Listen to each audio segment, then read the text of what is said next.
Hi everybody, thank you for visiting my channel. I hope you all have a beautiful, pleasant day. I don't know what happened to the sound, so I have to do a record sound over the video. As you see in the picture, I build my segmented jig and I'm getting ready to use it. I followed Jerry Bennett's plan. I did buy the triangle from him, from 16 to 48 segment per circle. I can't wait for him to arrive in a few days. After the last segment I did, which the first segment I ever did, I fell in love with the idea. You could do anything you want to, color, design, style, and I would like to do some more. Until then, I had to find another project for this week. So this week's project, it is a bowling ball. My sister decided she doesn't want a ball no more, so she donated her old bowling ball to the cause. Does he look like Shock? He's in trouble. He needs a nose job. Anyway, so this week's project, it is a bowling ball. And as you see, I already put the worm screw on the center between the fingers. So that area will become the top of the ball. Debating on, do I make a lid for it or just a ball? I'll let you guys decide and send me some comment. I would love to hear some suggestion. The idea just, if I want to make a lid, I make a segmented piece maybe, or it'd be nice if I could find a black piece of wood. That would be nice, because this ball, it has beautiful grain of black and blue, kind of like deep ocean blue. It's really beautiful color. I can't wait to get to it. So until then, let's go and meet on the lathe.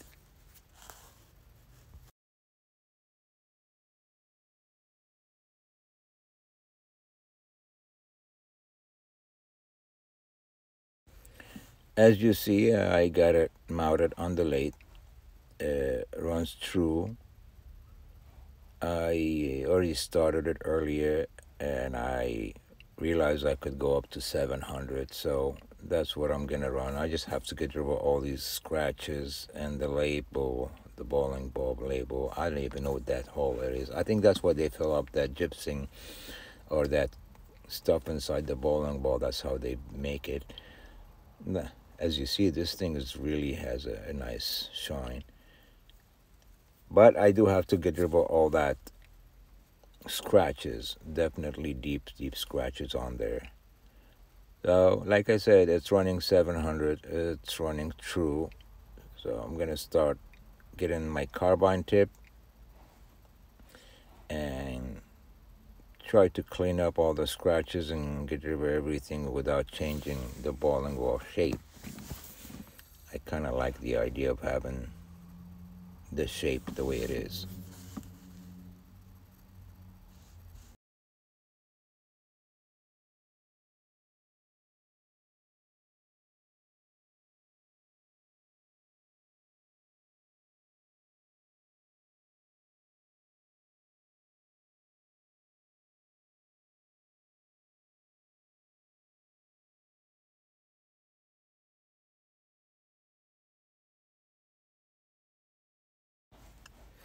Most of the video around here running between 10 and 40 speed to control the length of the video, but I didn't cut nothing. Pretty much you see the whole process, except fast and faster and a little slow.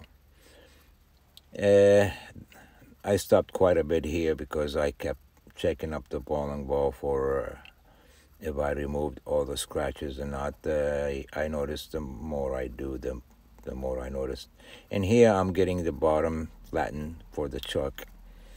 Remove the tail stock and get it flattened so I could determine the size of the chuck I'm going to use. So I'm going to use my little one. It's good enough for right now, I think. Anyway, and as I finished that area, I got to see a few more scratches. I went back and got them out of the way. And after that, just gonna sand from 80 to 400. As you see, I finished sanding, and this thing is already nice and shiny. And now I'm gonna use my 3-inch Forstner and start hollowing through that thing. Like we said, gonna give him the nose job now. This is the time for it. Run about 500 RPM here. I started using my Forstner bit, and I realized the way it's shaped like round, it was just giving the Forstner bit a little bit vibration, hard to get in. So I backed up the Forstner bit and got it flattened quick. That way it gives me a little bit of a flat area for the Forstner bit to get in without trouble. And it makes it a little bit smoother instead of bouncing around. As you see, in the beginning it was okay. Forstner bit was going in no problem. It's almost like resin. But, and after that I was start getting dust out of it, and I didn't know what the heck it was. Even my Forstner bit got to a point where it was smoking hot. I think I even burned myself with it. You could actually see, I think it might be destroyed. You could see the purple on it already. It got really, really hot. And I didn't know it has kind of like gypsum inside. It's almost like what you use for tile, the grout. It's really strong. Yeah, I'm checking the depth, make sure I have enough depth in there. I want to go as far as all that white stuff goes, and I know I'm not gonna have that much bottom, but hopefully I didn't dig through it where I'd create a hole.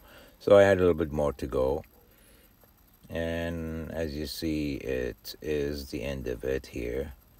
The idea is to get all these holes out, so I got a little bit more.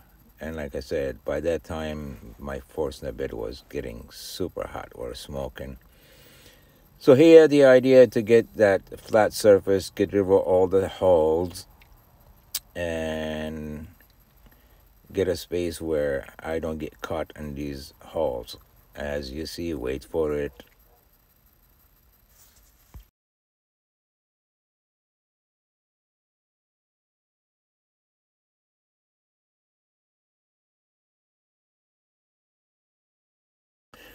And there he goes. He was spinning in the back. I have a little toad in the bottom. My shaving drops in there. Luckily, he went straight in there. I got a few scratches, not a big deal. I could get back to them. Put it back on the lathe and tied up really, really good this time. And went at it, trying to remove all the finger space. And as you see, it's gone. I really didn't realize that stuff. It is hard to remove. I changed carbine tip twice. It destroyed the first one. I'm running here on the forward speed, and I realized after a while I cannot see on the other side. So I decided, you know what, it's time to go in reverse. That way I could have a clear visual on the other side. And there I am changing this the reverse smooth, and this is easier way I think to see.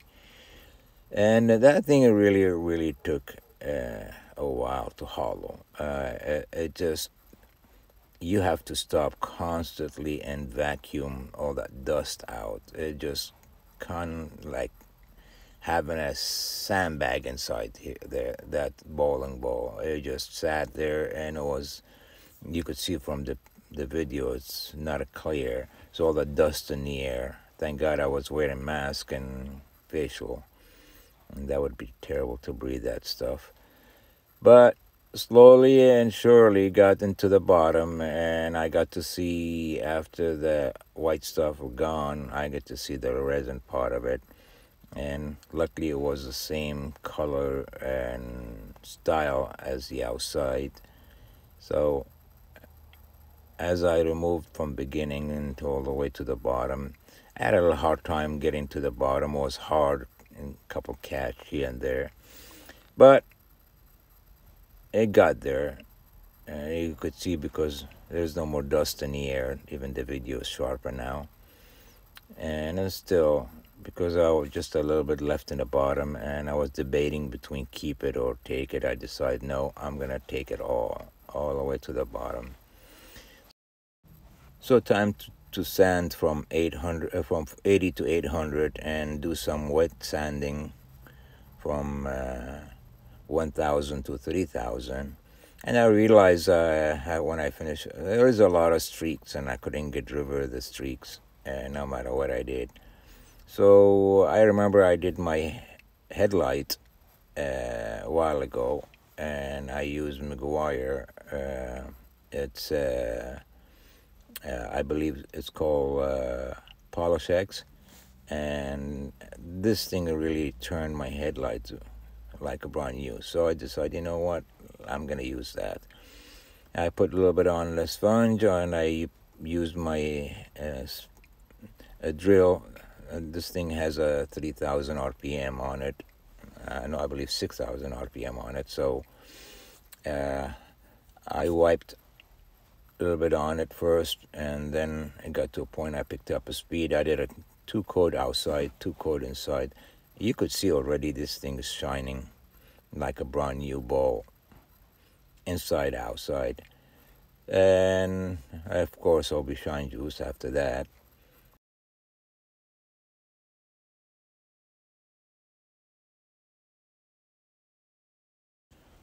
You could see is actually the shine already showing, and I'm gonna put the light inside, give you a visual inside it. There it is. So time for final pictures and the display. I hope you all like it. You do, thumbs up. You don't, thumbs down. And again, thank you for visiting my channel. I love the color. It looked like a blue fire flame. It has I put a light underneath it. You could see how thin the bottom part of it was. That's how far I went in there. I love that part where it has that blue eye look on it, or center of the hurricane, a tornado per se. And there is that spot I was talking about. It looked like a blue eye, doesn't it? A deep blue eye. Again, thank you for visiting my channel. God bless. Have a great day.